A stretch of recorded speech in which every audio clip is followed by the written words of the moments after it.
Global happenings today. We communicate. We analyze global news. Hello, beautiful people. Welcome back to Global Happenings Today YouTube channel. For the past few hours now, one of the kinsmen of the president, Bola Tinubu's kinsmen, have decided that today is the day of opening of cankerworm and dragging top politicians, as Nigerians are literally crying of hunger, poverty, starvation, and is sparing no one. It's actually leaving no prisoners here. Well, before we go to the newspaper to find out what this kinsman is telling Nigerians and openly dragging them on the social media page, like you subscribe to our channel by clicking on the red subscribe button beside it to see bell notification icon. Please go ahead, click on it to get notified as soon as we update our channel on YouTube. So a few hours ago, Uncle Dele Momodu actually wrote an open letter to the president, and of course Reno decided to respond, and he took Reno to the cleaners. For more information on that, please check our playlist for that. But this time around, he has decided to call his dear Egbon. The question is, who is his dear Egbon? Well, let's find out. Well, according to Daily Mamod, he wrote, and I quote, said, "Dear Egbon, Dr Doyin Okupe, I am more amazed at your flip-flops, sir. You are Reno's senior in engaging in sophistry since your days as Obasanjo spokesman in 1999. Till you fell out, you have defended almost all governments since then with your eloquence. What has Nigeria gained? I have been consistently in opposition in the last 42 years. Even the Buhari that I supported, regrettably, in 2015, I dumped within 2 months when I saw a total lack of direction, and I have apologized profusely and endlessly. I will never defend useless government policies. There's nothing more we want Nigeria to give us at this age and stage than good leadership. You and I met at London Hilton Metropole in the dying days of the Jonathan government, and you boasted that no Jupiter can defeat Jonathan in the election. We had a bet of $20,000 and you lost. You begged me for debt forgiveness just 2 years ago at the Transcorp Hilton Abuja. I am sure you must have persuaded the gentleman that since the economists rated Nigeria very high, he can never be defeated. But you forgot that the government must never rely solely on theoretical economic indices. It must be balanced with real and practical economy. About 2 months ago, President William Ruto of Kenya was given royal welcome to the White House in Washington, D.C. Today, he is being treated like a para in his own country. Heaps of praises from Western world cannot guarantee a safe economy. You later worked on the presidential bid of Senate President Dr. Abubakar Bukola Saraki, before ending up with Governor Peter Obi. I won't bother about the outcomes. Like Reno, I acknowledge your brilliance, but only both of you know why Tinubu is your southern idol. The people of Nigeria have never had things so bad, and you are both defending a profligate government with untenable economic hocus pocus. I will personally carry Tinubu on my head if he is able to cut the reckless spending of his government, make palpable sacrifices, ignite agricultural revolution, empower our brilliant and energetic youth with vocational grants instead of distributing cash to phantom politicians, and so on and so forth. But with advisors like you, no government can succeed. This one is goes.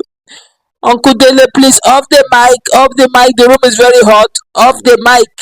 This time around, Uncle Dele is taking no prisoners. Uncle,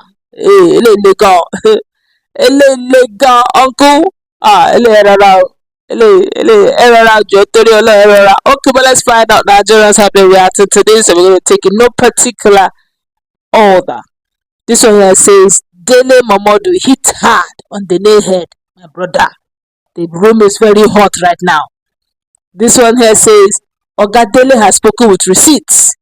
In law, we say recipes liquator, which means the fact speaks for itself.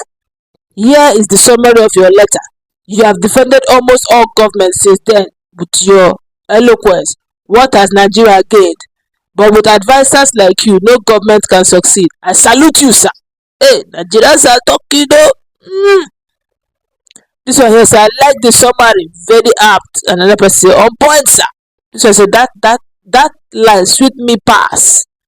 Another person here says, this is pure truth. I totally enjoyed reading this piece.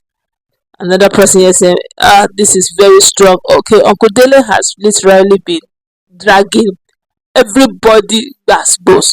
But let's find out. Another person here says, with advisors like you, no government can succeed. In other words, if Doyin Okupe is part of your team, you are heading for failure. Add that to 1,000 ways to fail. Abba. Nigerians now, wow. Another person here says, I pray Nigeria gets to the point where abroad will not be a safe haven. For most of them, only there will they understand the people's anger. Alright. Nigerians have been talking generally. Let's look at this holistically. Honestly, Nigerians were surprised. Obedient, particularly, were surprised when after the whole election came and gone, and Peter Obi decided to go ahead to become an active main opposition to ensure that he critically, constructively, criticize the government of the day. In as much as they give good governance, he's good with them, but if they are giving bad policies, he will literally drag them on social media, which is quite understandable.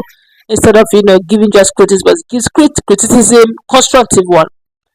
But Nigerians, obedient particularly, were really shocked. In fact, they woke up with a real shock when they discovered that Dr. Doyin Okupe granted an interview, I think in channels, I'm not sure now, where he took time and said he knew that President Bola Ahmed Tinubu would win. He was so sure, and Nigerians were like, you knew that Bola Ahmed Tinubu, the president, will win, and you went ahead to become the DG of Peter Obi, going all out. What did not give? He said actually, in fact, amongst the three of them, that was actually President Bola Ahmed Tinubu that had the most experience, and he would give it to him any day, anytime. In fact, they should look at his tweet before the election proper, before even the president picked the form. He had tweeted that President Tinubu was the most qualified and most experienced, and people were like, "Is it that he came in with that, notion?"